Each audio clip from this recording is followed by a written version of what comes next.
Good morning, and welcome to Unfiltered Vision News, bringing you the news unfiltered Monday through Friday. Today is Mighty Men Thursday. Thank you so much for joining me here on Unfiltered Vision News. My name is Dr. Shakinoni Nichols, and I will be your host. So there are some things that I want to get into here. We have some things going on in the state of Georgia, where I live, that I want to share with you guys. I need you to stop scrolling and pay attention to what I'm about to say. Right now in Brantley County, Georgia, there is a massive 5,000-acre wildfire that is burning right now in Brantley County, Georgia. That is southeastern Georgia. They are also reporting that it has affected 47 homes.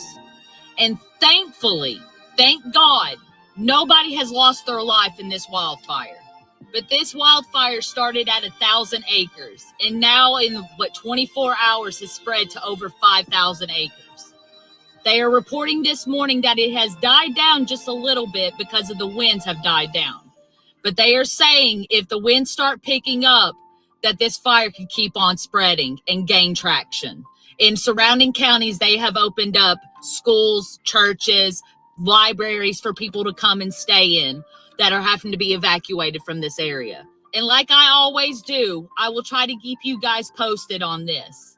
And if anybody lives in that area that wants to reach out to me and let me know what y'all need out there, please reach out to me so I can get the word out.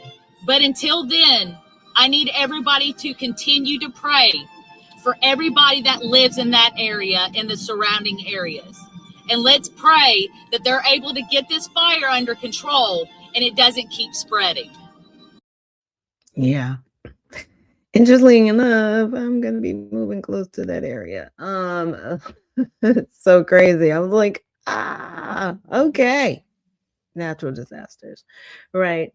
And here's another post from United Cajun Navy. They said, is aware of the wildfires occurring in Florida and Georgia. We have shipped supplies to be distributed by our Florida chapter, but we are currently looking for help to aid Brantley County, Georgia. Below are the requisitions and PODs.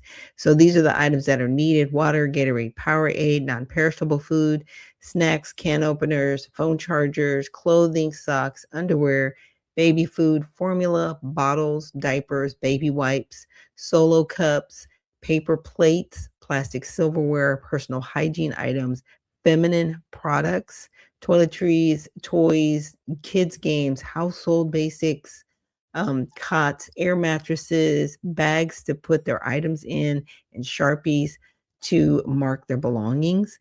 Drop-off locations are the BCFC office, 10305 Main Street North in Nahutna, and I'm assuming that might be in Florida, from 9 a.m. to 2 p.m., or UGA Extension, Brantley County or it might be in Georgia, 10305 Main Street in North Nahutna. So, and also J&D Equipment located at 121 at the old Blouts Equipment Warehouse at 13842 Highway 121, Hoboken, starting yesterday, 422 at 2 p.m. It'd be nice if people added like cities and zip codes. Sometimes people will do things and they just assume you know what city they're talking about, what state they're talking about, and everything. I'm like, I have no idea where this is. So if you can get with maybe your local church or chapter or whatever organization you're a part of and get the word out to help the families in Brantley County, that would be greatly appreciated. And I wanted to just show you guys a map of where this is. So they said, yeah, Brantley Highway fire. It's happening on 82. So this is the area that it's happening in, but they pointed out that it's in the red dots. This is the area. And so here's some of the surrounding areas that people in Georgia might be more familiar with, like Jekyll Island, Brunswick,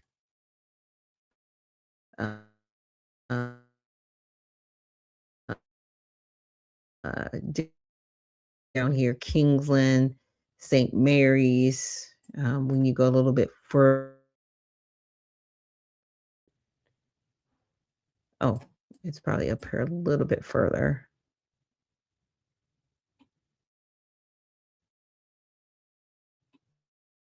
I was like, okay, there's the, there we go. These are it could be affecting more than just this area. We're getting closer to summertime. The kids are going to be out in about a month. And so this tends to be a place where people, where they vacation.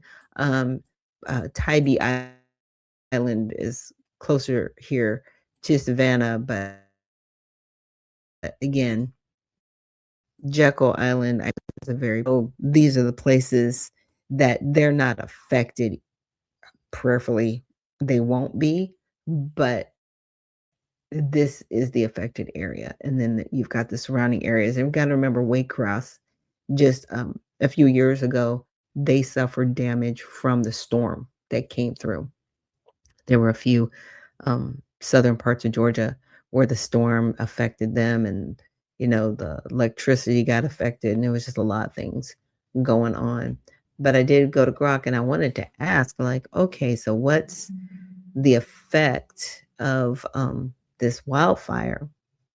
And the information that they have, apparently it began as a relatively small fire in dry vegetation. Fire crews responded quickly, and it had nearly under control or contained by Tuesday morning around 700 acres. So that was just 2 days ago. The exact cause has not been officially determined and remains under investigation, according to sources like the National Interagency Fire Center and local reports. So no specific ignition source, such as lighting, equipment, arson, or human activity, has been publicly confirmed by officials like the Georgia Forestry Commission or Brantley County authorities as of the latest updates as of April 22nd and 23rd. Some media and public speculation exists, mentions of possible sparks or other triggers in comments, but authorities have not released any confirmed details. Multiple reports simply state that it is not clear yet how many wildfires started. So it could be multiple, it could be singular, they don't know. And here are some contributing factors. The rapid spread was driven by extreme drought conditions across South Georgia, with much of the state in moderate to exceptional drought, months of dry weather creating abundant dry underbrush and southern rough fuels, low humidity, and sudden strong winds that caused the fire to explode from 700 acres to over 4,000 to 5,000 acres in the hours on Tuesday. And now I know the last time my husband and I were down in that area, it was cold, it was kind of rainy, and I'm used to the coastal weather like that, being from California, so it didn't bother me. But for native Georgians, they were like, we don't get weather like this. This is very unusual, and it was untypical. And that was in March. So I can kind of understand why people are kind of, I don't want to say freaking out, but it's like, we're not used to dry weather. We're not used to all this wind. Things are a lot different. Now, do we know if some of this is due to the cloud seeding that they've been doing? Like, and I want to say not cloud seeding like they did it and this is the occurrence. It's the after effects of the cloud seeding, if that makes sense. Like, you seeded all these clouds unnaturally, caused all this rain unnaturally. Now nature is trying to heal itself in a way, right? And by doing that, it's caused this drought. It's like, we don't need this much rain because we've already had this rain. But at the same time, the earth is like, hey, it's kind of dry down here. We need the rain. So, what are you going to do in a situation like that? I don't want cloud seeding to happen. I want the environment to naturally heal itself. So we'll see where things go from there. So as of right now, it's burned 4,000 to 5,000 acres. It's destroyed 47 to 54 structures, mostly homes. 84 structures, including other buildings.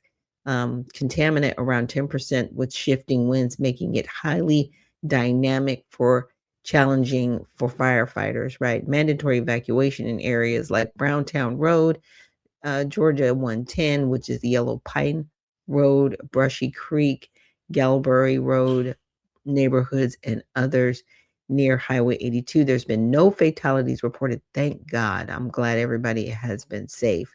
Described as a miracle by officials, though some pets and livestock were lost and one firefighter was injured in related efforts, but no deaths that we know of right now. So that is a good thing. And as she said, let's continue to pray. So you can check the Georgia Forestry if you live in Georgia or live in that area, wildfire map tracking, and then they have the Brantley County Sheriff's Office or County Manager for updates. And then there's, of course, local news outlets covering Southeast Georgia with updates. And I'll definitely try to keep you guys as updated as I can because I live here in the state of Georgia and I want to make sure that everything is okay and that people are okay. Most definitely. This is very crazy what is happening right now. Now, the next article that I wanted to get to, and this one's very concerning.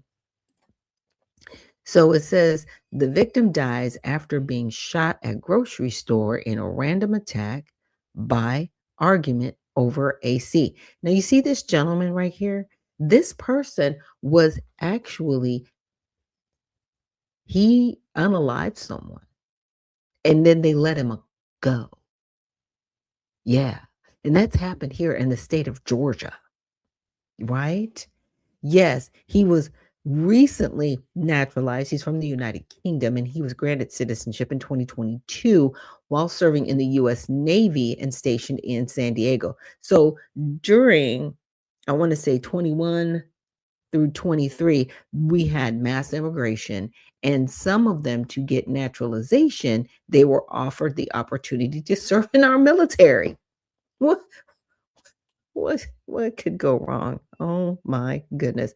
And it says a third person has died after a U.S. Navy veteran allegedly went on a shooting rampage to after a disagreement over air conditioning. Yeah. It says Tony Matthews, a 49-year-old homeless man, died Sunday after he was shot in the early morning hours of April 13th outside a grocery store. Authorities say they're now seeking an additional murder charge against Mr. 𝗵𝗡. Obviously, and he's from the UK. That's not a UK name. Sorry. More than likely, he came from a Middle Eastern country, went to the UK, left the UK, came here. That's how that jump happened. Yeah, because names like that, sorry. You are not from the UK like that. You live there. Very scary. So a 26-year-old U.S. Navy veteran who is already accused of unaliving two others in the same series of attacks. Why isn't this person in prison? Like, why is he out on the street? That is the bigger question. Like, why is he outside? So authorities haven't offered a potential motive for the attacks. However, roommates have told the Associated Press that shortly before the shootings, 𝗵𝗡 stormed out of his communal house after getting into an intense argument over the air conditioning in their home. This person is in Atlanta, Georgia, by the way, doing all this nonsense. It says one of the other victims was an auditor for the Department of Homeland Security who was walking her dog near the suspect's home. She even know this person. He's just doing these random things. I'm telling you, they are trying to get everybody riled up. I blame our politicians. I blame all of our government officials. You know, my husband and I were talking the other day and we're like, yeah, we need to shut it down. It's time to shut it down. It's time to say, okay, we need to arrest everybody in Congress. Everybody. Because most of them are guilty. They're either too old to serve. So anybody over 75, you got to go. Right? Anybody taking APAC money, you got to go. And that's going to get rid of 90% of the people in Congress, more than likely, right? And really start over, because our politicians have put us in this predicament. And what I don't want to see is people having a vigilante type mentality where they think, okay, well, government's not going to protect me. The police can't protect me. I have to protect myself. And it definitely becomes an us against them. And we have a complete civil war on the ground. This is preventable. That's the whole thing. This is preventable. What judge released this person? This woman would probably still be alive today if that man was in prison, because he had already killed somebody before her. You know, that's my point, even bringing that situation up. So the next article that I want to bring up is there were judges recently fired, and even in that firing, and these are immigration judges, they were able to rehire some judges, right, for replacement, and they've actually been able to clear over 400,000 cases. So let's watch this briefly. Ad from the Department of Homeland Security offers a pretty broad hint. It features the fictional character Judge Dredd. America, in December 2025, the United States government went on the internet and posted a picture of Judge Dredd. You know the guy, I am the law. I am the law. If you don't know who Judge Dredd is a fictional comic book character who lives in a dystopia future where one person is the judge, jury, and executioner all at once. He doesn't do trials, he just decides. And underneath that picture, the Department of Homeland Security wrote, "Deliver justice to criminal illegal aliens. Become a deportation judge. Save your country." That is a real government ad. Still up, still recruiting. But here's the part nobody's slowing down to explain. They had every legal right to post it. And by April 2026, 200 immigration judges were fired, 440,000 backlog cases were cleared, and people replacing those fired judges were offered a 25% pay bonus to work specifically in cities that hate ICE the most. They're not sneaking this through the back door. They're putting it right on a poster with a comic book character. Immediately upon taking the oath of office, I will launch the largest deportation program in American history. We have no idea.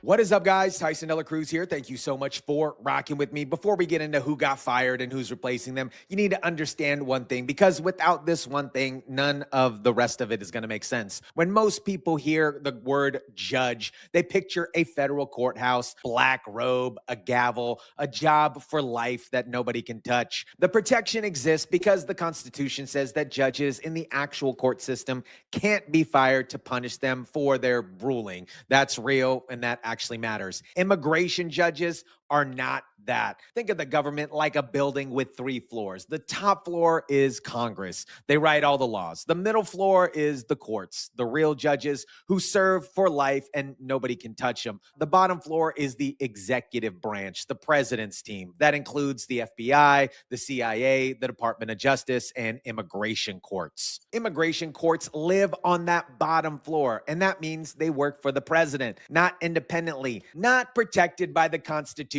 the way that real judges are. They are government employees, the same as any other Department of Justice worker. And CBS News, in the middle of a story criticizing everything about this, confirmed it themselves. The immigration court is not a part of the judiciary. It's overseen by the Department of Justice. The network, spending 10 minutes criticizing Trump, just explained why Trump can do all of it. They said it in the same story. CBS confirmed it. These are Department of Justice employees. The president runs the Department of Justice. That makes these his workers, and any employer can fire a worker and hire a new one. The left is obviously screaming about judicial independence in a court system that was never independent to begin with. Once you understand that, everything that you're about to see stops being a scandal and starts being a management decision here. And I want want to excuse my voice. My allergies are kicking up just a little bit. Now here's where it gets really real. Some of these judges didn't get a 2-week notice. They didn't get a farewell judges party. Some of them were literally in the middle of reading a ruling out loud when it happened. I have seen judges that have not made it very long in this new regime where they've been walked off the bench. Walked off? Who walks a judge off the bench? They're in the middle of dictating an oral decision and they get an email or they get a tap on the shoulder, literally on the bench, saying, please come with me. Is that what happened in years past? No, never. We've never seen anything like this. Wood was a Trump appointee. He denied most of the cases that came to him. And even he said this is something that he's never seen in his career. Ryan Wood is not a soft judge. He was one of Trump's first-term appointees. He turned down asylum requests more often than he granted them. When he says that he's never seen anything like this, that is not a Democrat complaining. That is an insider describing how the clean-out actually felt on the ground. And 2 firings in particular, you guys, sent a very specific message to every judge. And I will make sure that that is below so you guys can watch the rest of that. But that's wild, right? And the point of it is judges were replaced and files that were backed up were cleared. That means they were actually, the work was getting done. So, yeah, I'm glad the work's getting done. Now, this next one we're going to get into briefly. It talks about social media being the new smoking. Cancer. For decades, we thought this was the ultimate health villain. But just when we started fixing the smoking problem, something much worse quietly took its place. And the people behind it, they didn't just know, they designed it this way. It's in every home, every bedroom, and you're exposed to it 186 times a day. It's changing your brain chemistry, sleep, hormones, your cravings, and most people don't even know it's happening because it was designed to feel harmless. And I even recently sat down with a cardiologist, a heart doctor, and I asked him, fill in the blank. This is the new smoking. What is this? Blue light. Scrolling has become the new smoking. You think screen time is the new tobacco? It's been compared to it, yeah. I mean, and actually parents using cell phones with their kids has been compared to secondhand smoke. The first message I would want to get across about social media is that it really is a drug, and it's engineered to be a drug. We need to be very thoughtful about the way we use it, just like we need to be thoughtful about the way we use any drug. Smartphone addictions are similar to drug addictions in that they do influence the size of certain parts of the brain. These are all different doctors from different countries with the same warning. And what has recently come out from researchers, from neuroscientists, from government health advisories is that we're only now beginning to understand the full damage. And the people who built these platforms have known for years. And this is why that case that young woman won about a month ago, that's why she won it. Because they know what's going on. So PSA, be safe, monitor yourself with your social media. If you feel that you're just doing too much, break away from it. You know, I keep my phone completely separate from me. I try not to sleep with it next to me. You know, I use my tablet as an alarm clock. I might need to change that just so I'm not surrounded by any type of social media. This is like, you know what? Let me put this to the side, right? Let me just put it to the side and give it a break. Now, I wanted to get into the naval secretary that has recently been fired. Georgia tonight, a shakeup at the Pentagon, another one, the Navy secretary departing his post. What do we know? Yeah, the Pentagon spokesman just announced Navy Secretary John Phelan is departing the administration effective immediately, saying, quote, we wish him well in his future endeavors. It was not immediately clear from this post if he resigned or was fired, but Fox News has learned in the last few moments that he was fired. He had a very close relationship, apparently, with Donald Trump Jr. and just hosted a bridal shower for his fiancée this past weekend in Palm Beach. Phelan was confirmed by the Senate just over a year ago. Undersecretary 𝗫𝗏 is to assume the role of acting secretary. This marks the 34th military officer that Secretary Hegseth has fired since taking over the agency, Brett. Yeah, John Phelan at Navy Secretary there, and we'll try to get some more details. Jackie, thank you. Jackie, Yeah. let the firings begin. I know a lot of people were like, people haven't gotten fired yet. Yeah, they've been fired. So Pam Bondi's been fired. Kristi Noem, she's been fired. Now this naval secretary has been fired. They said several other people have been fired. So it is definitely, it's on brand, as they say, for Donald Trump. Now, the next video I want to get into, I'm not going to play all of it, is from Melanie King, and she's talking about something that Trump just found out. Someone put that the Islamic Republic is preparing to hang 8 women. Not a word from the international community or so-called human rights. So take a look. You actually see the thing flying. And confirms what many have suspected, that Ukrainian officials were using the money sent from the United States to buy themselves mansions and luxury sports cars. I worked on Obama's tax money that he sent. They just stole it and they bought houses, cars, like $100,000 cars. If they can get themselves rich and leave and go live in Dubai, that's better than, they don't care about the people. That government is so corrupt. You're not a spy, right? No. Your eyes have mesmerized me so much that I'm almost going to tell you. That's why that's the easiest way to get intelligence. Like, just send a pretty girl, talk to. And what you're seeing in this video is someone who obviously works for our federal government, just talking about stuff out in the open. And it was done by James O'Keefe. It was an undercover interview with James O'Keefe. So I'll definitely find that link as well and repost and give you guys that link so you can watch that full video. But that is what Melanie had brought up. And I was like, what is going on? Now, the women initially that were brought up, she also brought up the fact that we don't know who these people are. Is this even real? What is going on?